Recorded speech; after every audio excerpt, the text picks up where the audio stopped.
بھارت ایک پاس ہے دنیا کو سب تو بڑو جمہوری اور سیکولر ملک ہونے کو دعوے دار ہے، لیکن دوجے پاس ہے ات مسلمانہ، سکھاں، عیسائیاں، دلتاں اور دوجی اقلیتاں کو جیڑوں حرام کیے ہوا ہے۔ اقلیتاں کے خلاف تشدد، ہجومی قتل اور اونا کی تھی بہنا کے نال عزت ریزی کا واقعات ماں آر لنگتا دن کے نال بعد ہوتو جاری ہوا ہے۔ اس ظلم و بربریت کی وجہ نال بھارت میں بسنے کی عیسائیاں کا صبر کو پیمانوں لبریز ہو گیا ہے۔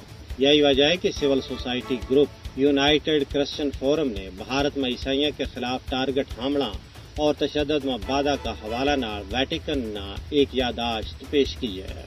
یونائٹڈ کرسچن فورم نے یہ یادداشت ویٹیکن کا وزیر خارجہ آرچ بشپ پال رچرڈ گلاگر نے انہوں کا ایک ہفتہ کا طویل دورہ بھارت کے دوران پیش کی۔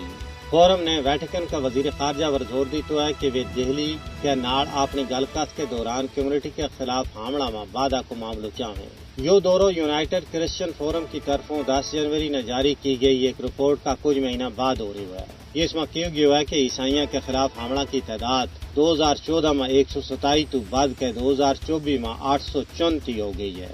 یادداشت میں سول سوسائٹی گروپ نے عیسائیوں پر حملہ کا واقعات میں بادہ کا حوالہ نال مذکورہ رپورٹ کو حوالہ دیتا ہوں کیوں ہے کہ ان حملہ کی بنیادی وجہ مذہب کی تبدیلی کا جھوٹا الزامات ہیں۔